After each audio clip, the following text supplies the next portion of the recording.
estamos haciendo misiones, ¿se acuerdan, no? Tenemos a San Pablo junto con Bernabé, pues haciendo su primer viaje apostólico, llevando el Evangelio. ¿Qué es lo que impulsaba a San Pablo a salir fuera, a llevar el Evangelio a quienes, digamos, no conocían en absoluto el Evangelio? Veremos que los que más entrarán y más acogerán la predicación de San Pablo son precisamente paganos. ¿Qué le motivaba para estos actos realmente heroicos? Porque pensemos en los medios de comunicación social de entonces. ¿Qué tenían que emplear para hacer aquellos viajes? Pues cuando tenían que atravesar el mar, pues aquellos barcos pues con bastante poca seguridad y con muchas incomodidades, y si no a pie. Ya hemos visto que han atravesado las montañas del Taurus cuando han llegado de Chipre al continente, y que ante la dificultad pues el joven Juan Marcos se marchó, le dio miedo. ¿Y qué es lo que empuja al apóstol, tanto a Pablo como a Bernabé, a no tener miedo y a no importarle los sacrificios y los esfuerzos y los peligros por los que pasaron? Fíjense que en el fondo lo que impulsa a San Pablo es el amor a Jesucristo. El amor de Cristo, decía San Pablo, el amor de Cristo les constriñe, le apremia. En la carta a los Gálatas dirá que vive en la fe del Hijo de Dios que me amó y se entregó por mí. Entonces, lo que le mueve es la experiencia del amor personal de Jesucristo a Él, y Él quiere corresponder. Y fíjense que nosotros comenzamos a ser realmente cristianos cuando también partimos de ese encuentro personal con Cristo. Ese descubrir que Cristo realmente está vivo, me conoce, me ama, hasta tal punto que ha llegado a dar su vida por mí. Y lógicamente cuando tenemos al menos un inicio de esa experiencia, de ese amor personal de Cristo, sentimos la necesidad de corresponderle y de colaborar a su gran obra, que es la salvación del mundo. Y ahí tenemos a San Pablo lanzado a predicar a las personas que no han oído hablar de Jesucristo, cueste lo que cueste, sin que ningún sacrificio le desanime. Y así hemos visto que ha predicado ya en Chipre, y que ha continuado hasta llegar de nuevo al continente, al sur, de la parte sur de la actual Turquía, y lo dejamos en Antioquía de Pisidia, si se acuerdan. Entonces, aquí en Antioquía de Pisidia, San Pablo hace lo que veremos que es siempre costumbre suya: primero hablar a los judíos. Allí en Antioquía de Pisidia también hay hay un grupo de judíos, y por lo tanto lo primero es esperar al sábado para ir a la sinagoga a predicar a los judíos. Y habíamos visto que en la celebración de la liturgia propia que se hacía en la sinagoga, después de la lectura bíblica, han invitado a San Pablo a que si tiene alguna palabra que decir a los presentes, que la diga. Y vamos entonces ahora a leer lo que San Pablo dirá en este caso. Aquí tendremos lo que podríamos llamar es el discurso típico cuando San Pablo habla a judíos. Comenzará por un recordar la historia del pueblo de Israel a grandes rasgos, la obra de Dios y la esperanza del pueblo cristiano, del pueblo judío. Bien, pues vamos a leer desde el versículo 16, podemos leer hasta el 25. Pablo se levantó, hizo señal con la mano y dijo: Israelitas y cuantos teméis a Dios, escuchad. El Dios de este pueblo, Israel, eligió a nuestros padres, engrandeció al pueblo durante su destierro en la tierra de Egipto y los sacó con su brazo extendido. Y durante unos 40 años los rodeó de cuidados en el desierto. Después, habiendo exterminado 7 naciones en la tierra de Canaán, les dio en herencia su tierra, por unos 450 años. Después de esto les dio jueces hasta el profeta Samuel. Luego pidieron un rey y Dios les dio a Saúl, hijo de Cis, de la tribu de Benjamín, durante 40 años. Depuso a éste y le suscitó por rey a David, de quien precisamente dio este testimonio: he encontrado a David, el hijo de Jesé, un hombre según mi corazón y que realizará todo lo que yo quiera. De la descendencia de éste, Dios, según la promesa, ha suscitado para Israel un Salvador, Jesús. Juan predicó como precursor ante su venida un bautismo de conversión a todo el pueblo de Israel. Al final de su carrera, Juan decía: yo no soy el que vosotros os pensáis, sino mirad al que viene detrás de mí, aquel a quien no soy digno de desatar las sandalias de los pies. Un resumen muy breve, a grandes rasgos, de la historia de Israel desde la estancia en Egipto. Entonces les recuerda esa providencia especialísima de Dios sobre el pueblo de Israel, ese estar con Israel a favor suyo. Y se nos dice cómo el pueblo que estaba oprimido, los israelitas que estaban oprimidos en Egipto, fijémonos que cuando Israel llegó a Egipto, no eran un pueblo, era una familia, no era ni siquiera una tribu. Después esa familia, es decir, Jacob y sus hijos y sus nietos, esos fueron los que llegaron. Pero después de 400 años de aquella familia surgió un pueblo, un gran pueblo, que está oprimido en Egipto. Y entonces, ¿cómo nos dice que ese pueblo que durante la estancia de Egipto, Dios con brazo fuerte la sacó de allí? Pero fijémonos que cuando San Pablo se dirige a los que están allí en la sinagoga, yo no sé si se han fijado al comienzo del texto que hemos leído, en el versículo 16, se dice que San Pablo levantó la mano, es decir, dando señal de que hubiera silencio para poder hablar, y se dirige a los israelitas y a los que temen a Dios. Es decir, allí en la sinagoga no solamente había judíos, también había paganos que simpatizaban ya con el judaísmo. Algunos quizás ya se habían hecho judíos de religión, pero hay otros que no, solamente son temerosos de Dios. Y por lo tanto se dirige a todos, pero todos, si son temerosos de Dios, ya conocen la historia de Israel. Y por lo tanto conocen esa providencia especialísima, ese amor especial de Dios para con el pueblo de Israel, que con mano fuerte, haciendo sentir realmente que su presencia a favor del pueblo, le saca de Egipto. Y durante 40 años los soportó cariñosamente, pero con muchas infidelidades y rebeldías por parte del pueblo. Es decir, por parte de Dios hay la presencia amorosa como de un padre para con su hijo, pero por parte de ese hijo con muchas rebeldías. Pero Dios permaneció fiel y lo soportó con amor. Y se nos dice que luego les lleva a la tierra prometida, destruyendo 7 naciones. En el libro, en el Antiguo Testamento se nos habla de esas 7 naciones. En realidad, fijémonos que esas 7 naciones vivían en Israel. Por lo tanto, quiere decir que eran pequeñas naciones. Muchas veces, sencillamente, una ciudad, un pueblo, era una nación. Pero eran naciones que estaban allí y que tenían ciertamente más fuerza, diríamos, hoy militar y de defensa que los israelitas, que iban todo un pueblo con ancianos, con niños, con mujeres, con animales, etc.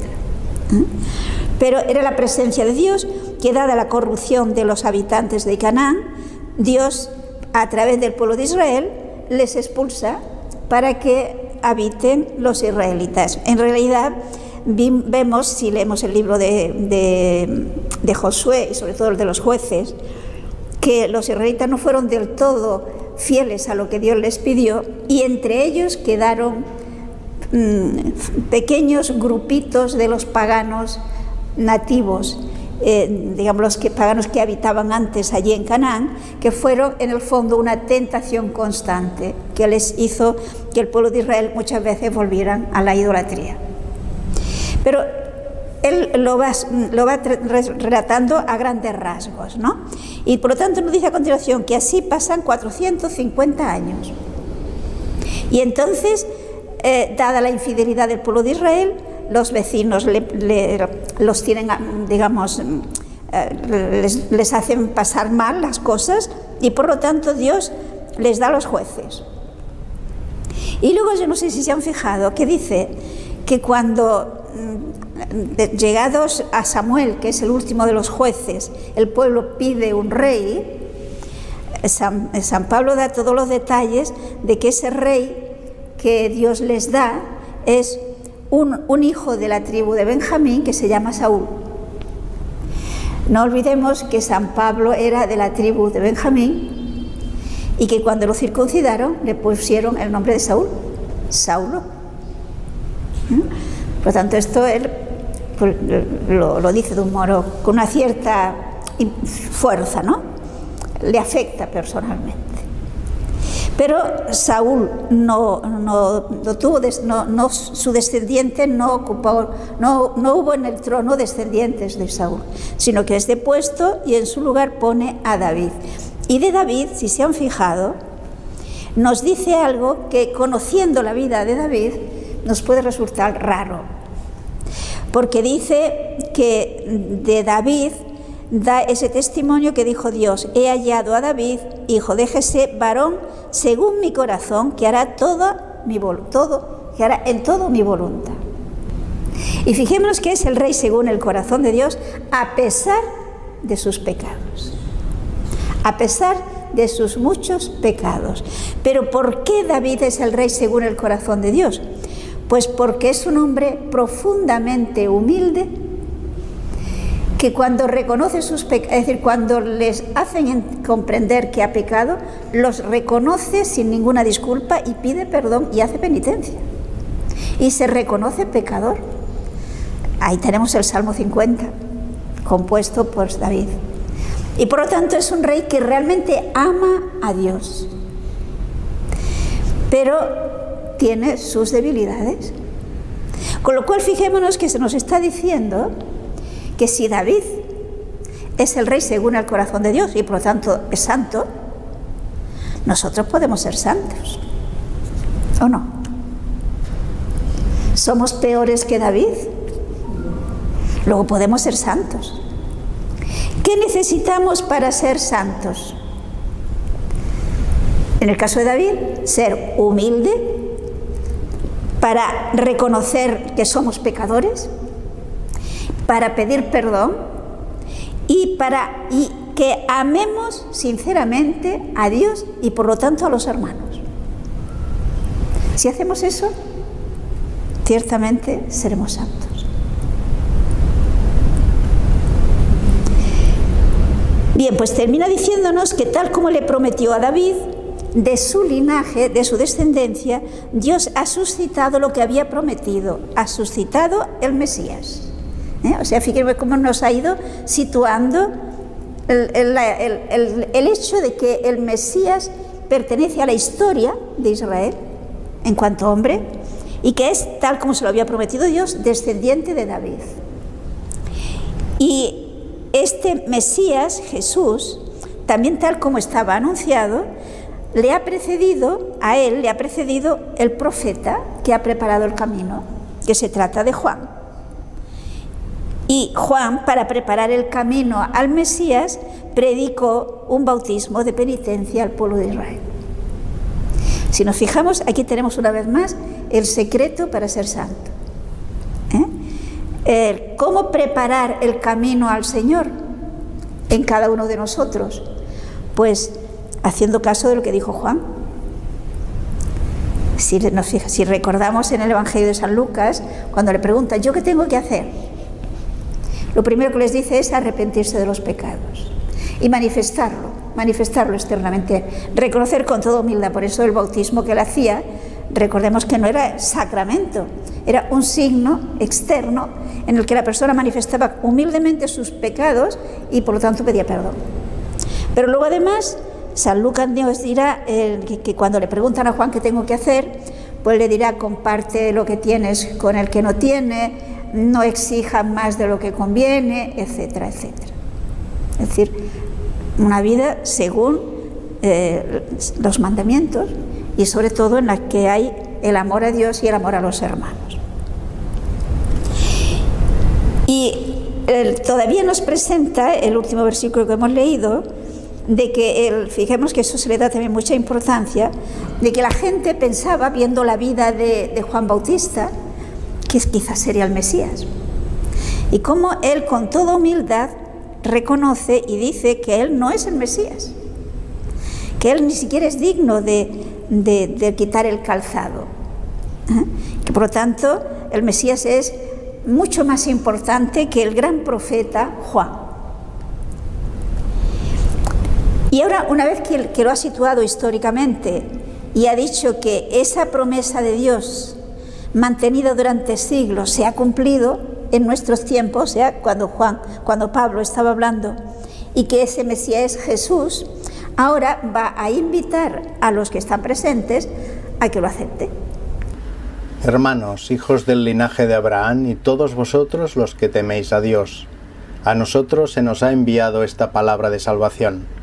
En efecto, los habitantes de Jerusalén y sus autoridades no reconocieron a Jesús ni entendieron las palabras de los profetas que se leen los sábados, pero las cumplieron al condenarlo.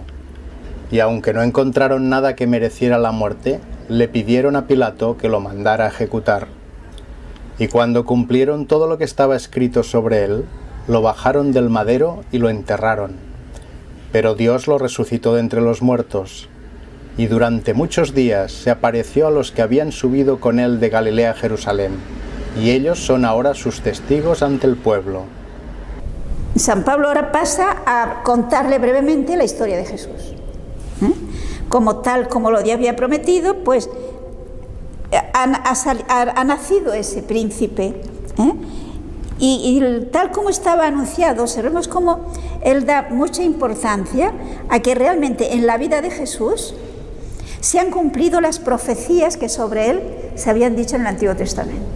O sea, es decir, él insiste, puesto que humanamente hablando pensemos que se anuncie que el Mesías prometido solemnemente tantas veces en el Antiguo Testamento es un judío que ha muerto condenado por las autoridades religiosas y condenado por los romanos y que ha muerto en la cruz, pues esto evidentemente era para desanimar a cualquiera, ¿no? Ese es el Mesías.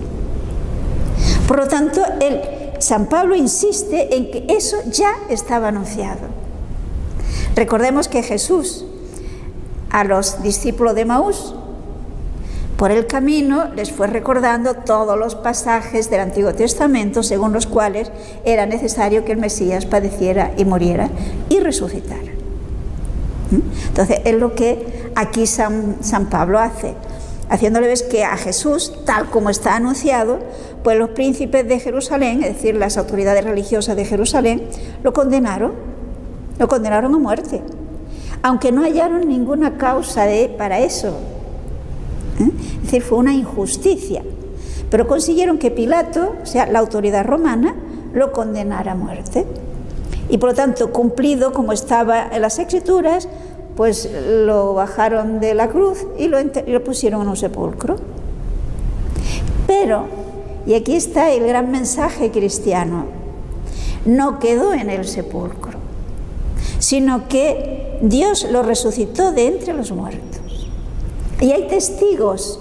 Fijémonos el interés que tiene el apóstol en que hay testigos, que eso no es una historia que se ha inventado alguien, que hay muchos testigos. En la carta a los Corintios llegará a decir que se apareció a más de 500 de una vez. Por lo tanto, durante muchos días se apareció a los que con él habían venido de Galilea a Jerusalén. Y estos ahora son testigos ante el pueblo. Por lo tanto, se trata de un hecho que está testificado por muchos y que los que son testigos lo están diciendo todavía cuando Pablo dice esto, ¿no? Los testigos todavía vivían. Entonces, dado ese hecho, que el Mesías prometido es Jesús, y la prueba de que es Jesús, de que es Él, es que Dios lo ha resucitado. Recordemos que la resurrección de entre los muertos era una promesa de Dios en el Antiguo Testamento. O sea, en el Antiguo Testamento ya hay textos en los que se hablan clarísimamente de la resurrección de los muertos. Y los judíos creyentes creían y esperaban la resurrección de los muertos. Precisamente recuerden el Evangelio de la pega que le ponen a Jesús de aquellos 7 hermanos israelitas que se casan con una mujer, y ellos, los saduceos que no creían en la resurrección, pensaban dejar en ridículo a Jesús al plantearlo. Bueno, entonces cuando resuciten, ¿de cuál de ellas?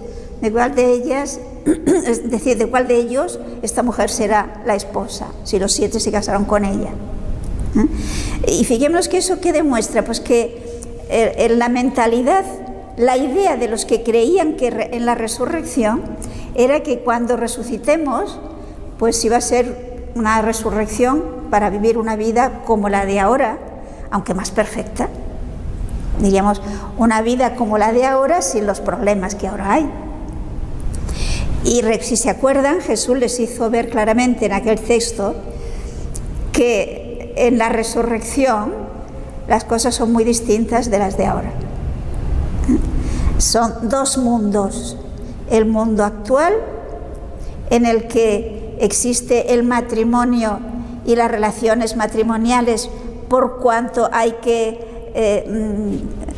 procrear, porque nacemos y nos morimos y tiene que continuar la vida, mientras que en la resurrección ya no muere nadie, no se necesita repuesto, diríamos nosotros, ¿no? Por lo tanto, ya todos permanecerán, y lo único que entonces sí permanecerá será el amor que ha existido entre los esposos o entre los amigos o en una familia, es decir, entre las relaciones humanas. Por lo tanto, la fe en la resurrección los israelitas ya la tenían, aunque incompleta, ¿eh? Jesús nos da muchos detalles.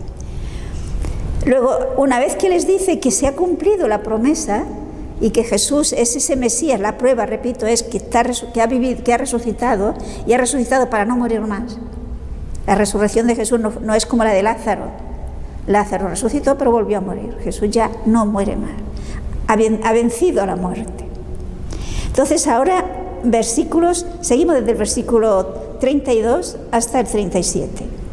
También nosotros os anunciamos la buena nueva de que la promesa hecha a los padres, Dios la ha cumplido a nosotros los hijos al resucitar a Jesús, como está escrito en los Salmos: Hijo mío eres tú, yo te he engendrado hoy. Y que le resucitó de entre los muertos para nunca más volver a la corrupción, lo tiene declarado: os daré las cosas santas de David, las verdaderas. Por eso dice también en otro lugar: no permitirás que tu santo experimente la corrupción. Ahora bien, David, después de haber servido en sus días a los designios de Dios, murió y se reunió con sus padres y experimentó la corrupción. En cambio, aquel a quien Dios resucitó no experimentó la corrupción. Por lo tanto, San Pablo le dice: nosotros anunciamos que, por lo tanto, que se han cumplido las promesas, todas aquellas promesas que Dios había hecho. Aquí cita toda una serie de textos bíblicos del Antiguo Testamento que confirman que Dios había anunciado que el Mesías resucitaría. Y entre otros cita el Salmo 16, si se fijan que San Pedro también lo citó en el discurso el día de Pentecostés, es de que no permitirás que tu siervo experimente la corrupción. Y recuerdan que entonces San Pedro hace ver que, y aquí lo repite también San Pablo, que David murió. Y no solamente murió, sino que en el sepulcro se conservaba y se conserva. Luego no ha resucitado porque está el sepulcro.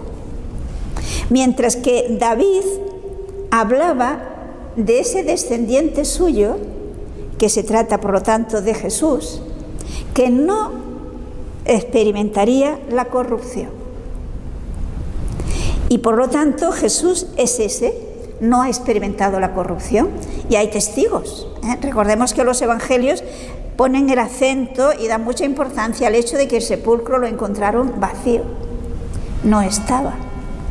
E incluso San Juan nos habla de lo que a él le impresionó ver la sábana que habían envuelto el cuerpo del Señor, que estaba en su sitio, nos dice el evangelista, pero estaban desinfladas. Por lo tanto, el cuerpo había salido y las bandas, la sábana, estaba allí. Y no solamente estaba allí, sino que sabemos que dejó sus huellas el Señor en esa sábana, ¿no? Por lo tanto, es cierto que se ha cumplido la promesa de que ese Mesías había de resucitar con una vida que ya será inmortal, no volverá a morir. Pero además ha citado igualmente el Salmo 2, en el que fijémonos cómo nos dice que ese Mesías no es un simple hombre, porque dice, citando ese texto, tú eres mi hijo, yo te he engendrado hoy. Este es un texto muy profundo que ahora no nos vamos a alargar, pero fijémonos que es un texto que prueba que Jesús es Dios. Para Dios siempre es hoy. Por lo tanto, es Él eternamente engendrado por el Padre, la segunda persona de la Santísima Trinidad. Continuemos desde el versículo 38 hasta el 41. Tened pues entendido, hermanos, que por medio de éste os he anunciado el perdón de los pecados, la total justificación que no pudisteis obtener por la ley de Moisés, esa que la obtiene por él todo el que cree. Cuidad pues de que no sobrevenga lo que dijeron los profetas. Mirad, los que despreciáis, asombraos y desapareced, porque en vuestros días yo voy a realizar una obra que no creeréis aunque os la cuenten. Fijémonos que ahora es un requerimiento, una exhortación a los que le están escuchando para que no caigan en la misma situación en la que cayeron los judíos, digamos, en Jerusalén. Os anunciamos, por lo tanto, que a través de Jesús se pueden obtener el perdón de los pecados. Y aquí toca un tema, que luego él lo va a desarrollar ampliamente en sus cartas, sobre todo en la carta a los romanos y en la carta a los corintios, cómo la ley no nos puede salvar, cómo la ley lo único que hace es desarrollar en nosotros la conciencia de pecado, porque la ley me dice no matarás, no mentirás, no cometerás adulterio, etcétera, etcétera, etcétera. Es decir, me dice claramente qué es lo que está bien y qué es lo que está mal, pero no me da la fuerza para convivir de acuerdo con eso.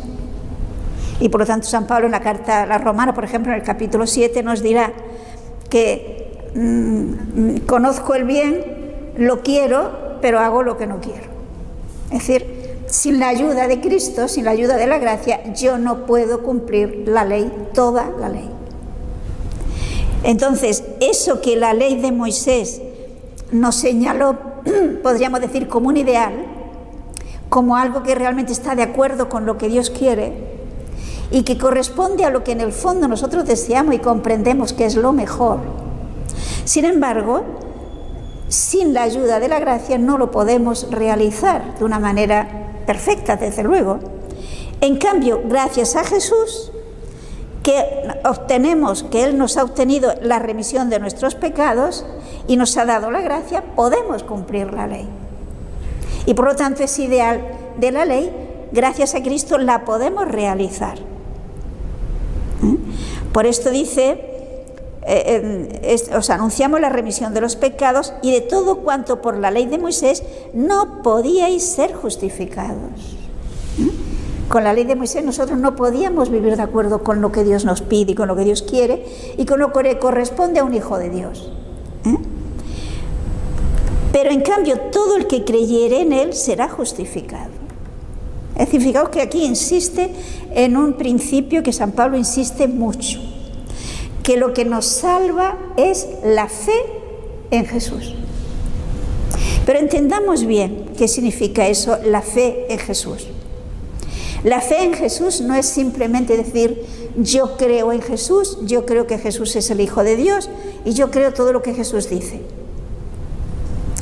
Si solamente tenemos eso, que diríamos es la parte intelectual, yo acepto esas verdades, pero yo no vivo de acuerdo con ellas, yo no creo. No sé si lo ven. Es decir, la fe es la adhesión a Cristo. Yo creo en Cristo, yo me fío de Él y yo cuento con su gracia, yo cuento con su fuerza. Y entonces San Pablo dirá, todo lo puedo en aquel que me conforta. Pero desligados de Él, yo por mí misma no lo puedo conseguir. Recordemos que Jesús mismo nos lo dirá con aquella imagen de la vid y los sarmientos. ¿Se acuerdan? ¿Qué es lo importante? Que seamos un sarmiento injertado en la vid y por el que pasa la savia que viene del tronco, que es la gracia santificante. Si por nosotros llega esa vida que viene del tronco, que viene de Cristo, podemos producir frutos, podemos vivir los mandamientos, podemos vivir haciendo la voluntad de Dios, podemos llegar a ser santos. Pero si yo desconecto con ese tronco, si a mí no llega la savia, yo me convierto en un sarmiento seco. Y Jesús nos lo dice muy claro, sin mí no podéis hacer nada. No que podemos hacer poquito, Él dice nada. Bueno, pues fíjese que esto es lo que nos viene. Es un pensamiento básico que San Pablo lo dice muchas veces de muchas formas. Es gracias a nuestra adhesión a Cristo, gracias a nuestra fe en Él, en este sentido vivencial, no solo intelectual. La justicia, es decir, la santidad que nos propone la ley, la podemos vivir. Sin Él, no. Y es algo tan grande que nos dice, citando un texto del profeta del Antiguo Testamento, del profeta Habacuc en concreto, dice: mirad, menospreciadores, admiraos y anonadaos, porque voy a ejecutar en vuestros días una obra tal que no la creeríais si os la contaran. Es decir, realmente eso que ha hecho Dios es tan sorprendente, tan grandioso, que a veces nos cuesta creerlo. Y mientras no somos conscientes de ello, pues no podemos despegar como auténticos cristianos. Observemos que muchas veces se nos ha puesto el acento en hay que hacer, hay que hacer, hay que hacer, hay que hacer.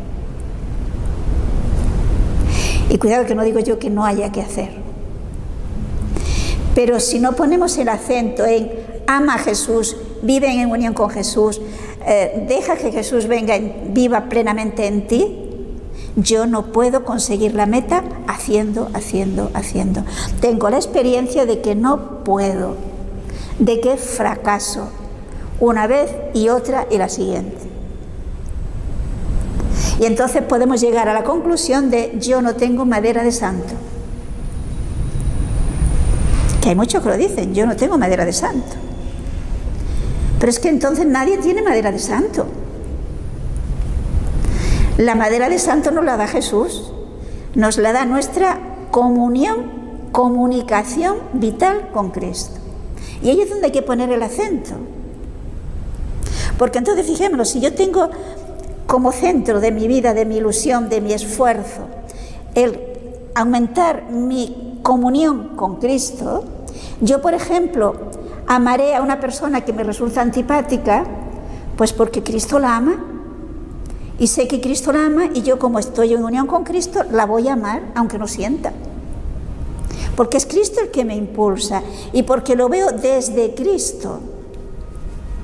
Porque si lo veo solo desde mí, la verdad es que muchas veces es muy difícil amar y prestar atención e interesarme por según quién y superar según qué circunstancias.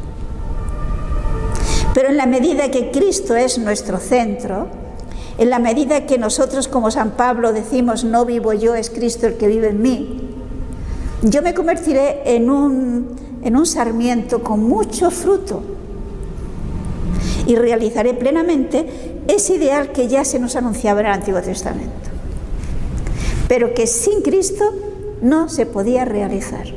Y eso es lo que le dice a esos judíos, ese ideal que ellos tenían como buenos judíos, de realizar, de vivir plenamente lo que prescribía la ley de Moisés, pues como que no es fácil, como que no se puede sin la ayuda de la gracia.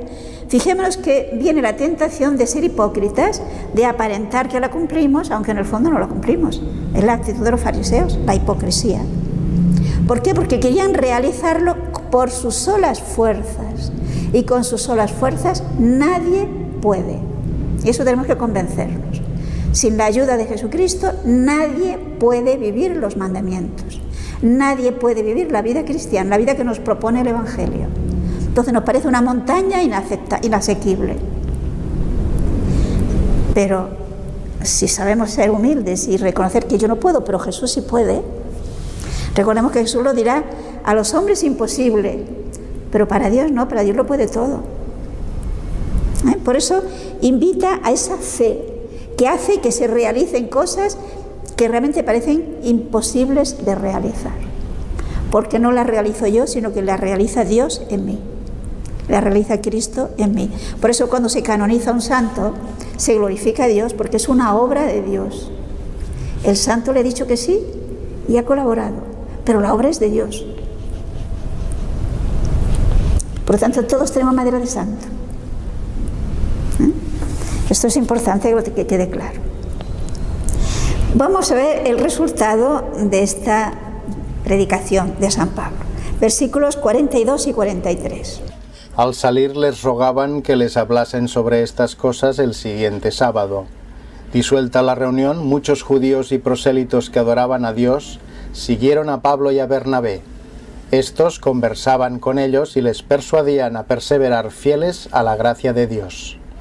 O sea, vemos que efectivamente hay gente de muy buena voluntad en la sinagoga y hay muchos judíos y muchos prosélitos, es decir, paganos que ya habían aceptado la religión judía, que aceptan, y otros que eran sencillamente adoradores de Dios, es decir, no eran todavía prosélitos, eran temerosos de Dios, que le llaman en otra ocasión, ¿no?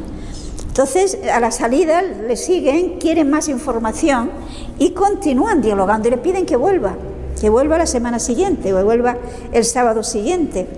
Y efectivamente Pablo y Bernabé volverán el sábado siguiente. Pero podemos pensar, como muy lógico, que esos que han escuchado se lo dicen a otros conocidos y por lo tanto ese mensaje, que fijémonos que es un mensaje que es ilusionante, pues lo oyen muchos y se entusiasman. Y fijémonos que se entusiasman precisamente porque se ha hablado de Jesús y de la comunión con Jesús y del proyecto salvador de Dios, que responde perfectamente a nuestras inquietudes. No se les ha hablado, y perdonen que insista y creo que me van a entender, espero, no se les ha hablado de tenéis que hacer esto y esto y esto y esto, no. San Pablo no les ha hablado de todo lo que tienen que hacer. Les ha hablado del amor de Dios, les ha hablado de Jesucristo. Y les ha hablado de que con Jesús podemos vivir el ideal. El centro es Jesús. San Pablo dirá que él predica a Jesús y Jesús crucificado. No un Jesús que tiene mucha fama, que todo el mundo cree, que todo el mundo lo aplaude, no. Un Jesús que termina en la cruz, pero que resucita, que ha triunfado de la muerte y que por lo tanto da sentido al mismo sufrimiento y a la misma muerte. Y por lo tanto, al día siguiente, la semana siguiente, pues acude un montón de gente. Veamos los versículos 44 y 45. El sábado siguiente se congregó casi toda la ciudad para escuchar la palabra de Dios. Los judíos, al ver la multitud, se llenaron de envidia y contradecían con blasfemias cuanto Pablo decía. O sea, fijémonos pues la reacción. La gente, los paganos, los que sencillamente buscan la verdad, buscan el bien, buscan a Dios, pues vienen en masa, dice casi toda la ciudad, podemos pensar que es una exageración, pero hay que decir que fue muchísima gente. ¿Y cuál es la reacción de los judíos? Pues que ante esta mayoría de paganos que vienen a escuchar a San Pablo, y que seguramente San Pablo les haría ver que ahora no hay distinción entre judío ni pagano, pues tenemos la reacción de los que les parece que sus privilegios desaparecen, de los que se sienten ya en segundo lugar, que no lo aceptan y que por lo tanto contradicen a San Pablo e insultan, es decir, tratan de denigrar la enseñanza de San Pablo. Se trata por lo tanto de judíos que emplearían, San Lucas no nos explica toda la discusión que hubo entre ellos, pero nos lo podemos imaginar un poco, ¿no? O sea, San Pablo mostraba que lo que nos salva es la fe en Jesucristo, con todo lo que significa ello, y los otros pondrían el acento en que no, que lo importante son el cumplir la ley, o sea, el voluntarismo, por decirlo así, y el hecho de la necesidad de la circuncisión, etcétera, etcétera. Entonces, ¿cuál es la reacción de Pablo ante esta actitud, digamos, de intransigencia de los judíos, de no querer aceptar la igualdad ante Dios de los no judíos? Pues San Pablo primero les ha hablado a ellos, como piensa que es su obligación, por cuanto eran los que estaban preparados, podríamos decir, pero en vista de que ellos se llenan de celos y no quieren, podríamos decir, fijémonos que es aquello que diría Jesús en su Evangelio, que ni entran ni dejan entrar. O sea, ellos no aceptan y no quieren que los otros acepten. Por lo tanto, seguir allí en la sinagoga es perder el tiempo, porque los otros van a intentar todo tipo de argumentos para convencer a los que buscan la verdad de que la verdad no es lo que está predicando San Pablo y Bernabé. Entonces San Pablo, que podríamos decir no anda con chiquitas, pues corta por lo sano. Vamos a seguir los versículos 46 al 49. Entonces dijeron con valentía Pablo y Bernabé: era necesario anunciaros a vosotros en primer lugar la palabra de Dios, pero ya que la rechazáis y vosotros mismos os juzgáis dignos de la vida eterna, mirad que nos volvemos a los gentiles.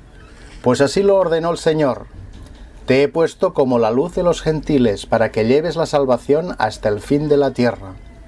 Al oír esto, los gentiles se alegraron y se pusieron a glorificar la palabra del Señor, y creyeron cuantos estaban destinados a una vida eterna. Y la palabra de Dios se difundía por toda la región.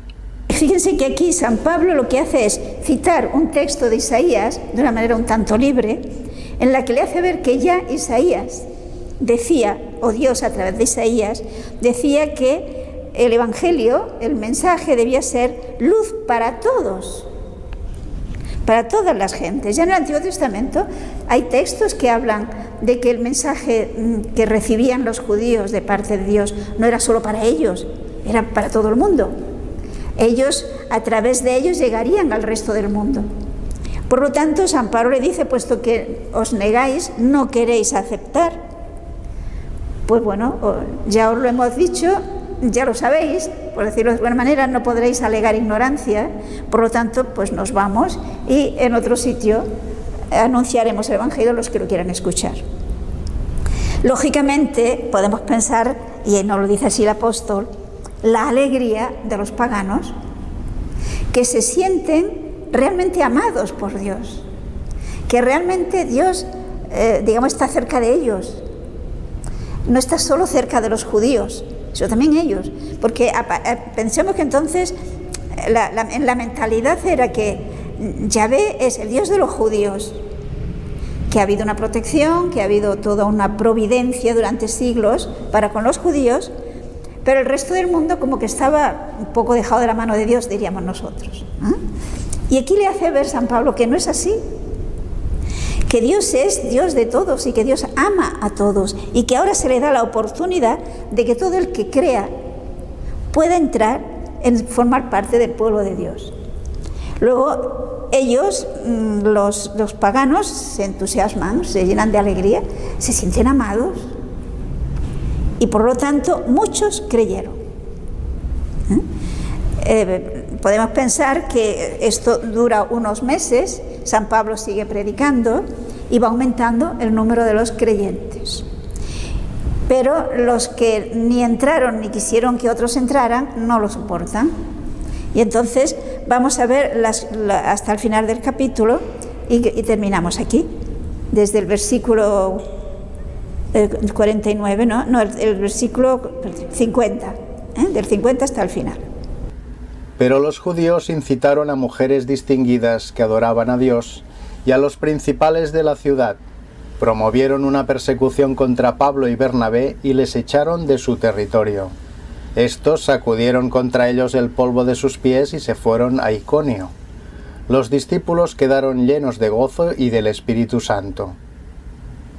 Pasa, como vemos, lo que había de esperar. Cristo sigue siendo signo de contradicción. Ante esta abundancia de personas que entusiasmadas que creen y que lógicamente crean en la ciudad una fama, digámoslo así, a favor de ese mensaje de Cristo que le traen los apóstoles Pablo y Bernabé, pues no lo soportan. Entonces se buscan manera de callarle la boca a San Pablo y a Bernabé.